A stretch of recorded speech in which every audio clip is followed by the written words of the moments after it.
Hello. Hi. How are you? Good. Excellent. You guys having a good day? Oh, yeah. Good Comic-Con day? Yeah. Oh, it's good. It's a good day. Absolutely. First time here? First time. What do you think?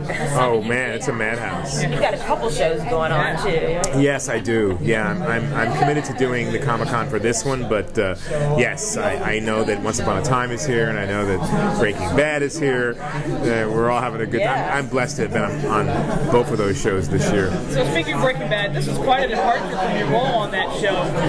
Were you looking forward to making such a drastic change? Absolutely. I was ready. I mean, I'll always love my Breaking Bad family, and I know they're in the last stages of their 5th season and may get a chance to go back. Who knows what they have in store, but I'm excited to be playing a character, Captain Tom Neville, who is a little bit more animated than Gustavo Fring, and yet is a heavy and is a bad guy who wants to keep the peace and enforce the morality of this new world, this new dramatic world of Eric Kripke's. I like it. I think he's going to be a real fun character you're going to really like.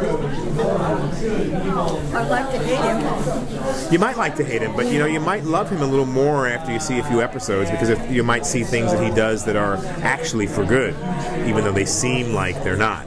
There's nothing that's black and white. I think I love characters that aren't just black and white.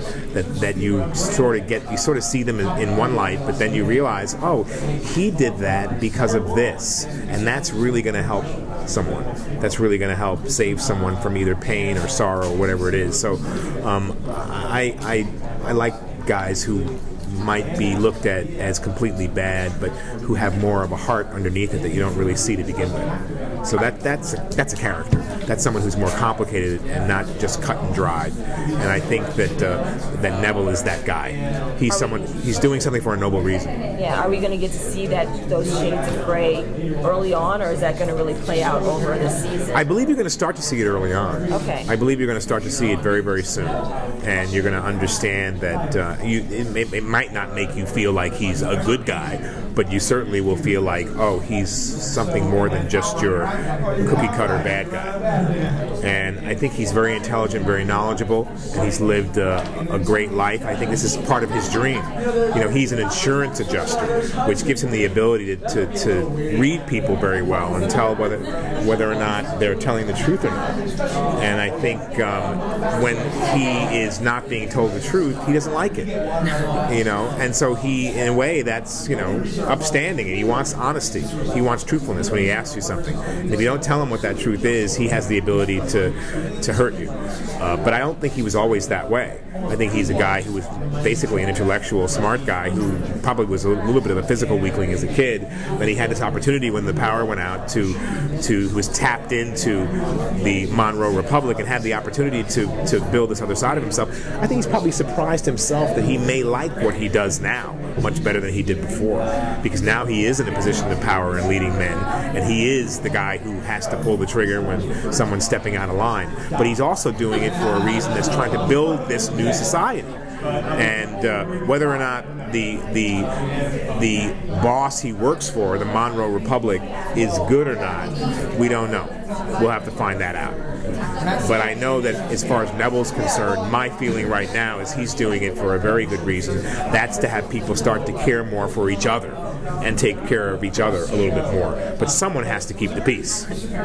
But don't you think the best bad guys are the ones who don't know that they're bad guys because they truly believe what they're doing is right?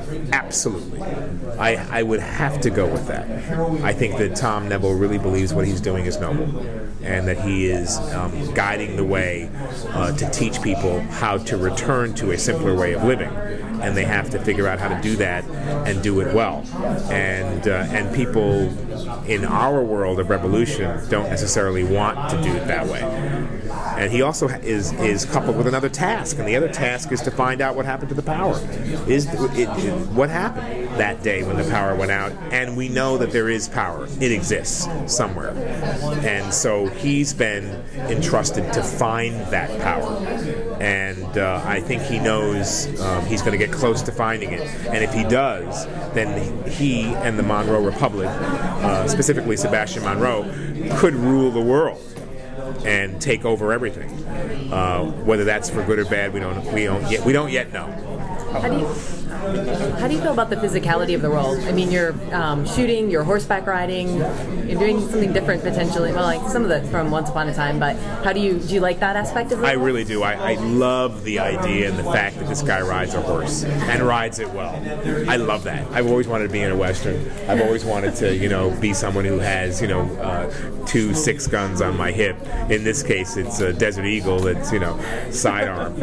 I also think he's a master sword fighter. I think he's probably going to be developed into being a very good swordsman. But I think he taught himself all of that. But that's all exciting to me. I think it's exciting for an audience as well, to be able to go through this world that has a semblance of the old, as Eric would put it, a sword fight in front of a dilapidated Starbucks is kind of an interesting thing, or on a cracked asphalt street in the middle of Chicago or some other city is interesting because we could imagine that. We could imagine this happening.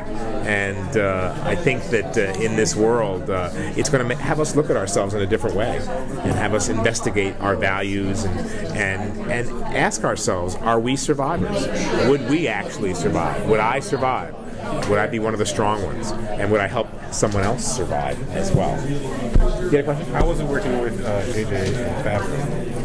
This is a great team. JJ has such a great track record of being such a great creator. He trusts Eric Kripke implicitly, who's written and conceived this piece. Favreau is an absolute dream to work with. JJ will be coming down a little bit more as we start to shoot the series. Jon Favreau is an actor who knows our language and really has a good sense of how, especially being here at Comic-Con, I think of him because he's Iron Man. He has a sense of how to create this world, and he is a guy who allows creativity, allows you to have your own ideas, and doesn't nix them, tries them, which is great. It's a great thing. So I think we have a really fantastic team on this, including incredible actors. So I think it's a very exciting show, and you'll see it soon. You've probably all seen the pilot already, but you'll start to see how it unfolds. You haven't seen it yet? You'll see it soon. No, I can't wait. Thank you very much. Just out of curiosity, is there anything at Comic-Con that you geek out over? What's that? Anything at Comic-Con that you personally geek out over? Oh my gosh! Well, the shows I've been on, Breaking Bad, Once Upon a Time. I wish I could have been on their panels, but yeah, I like this. I'm just taking it all in. Thank you. Thank you. Thank you, sir.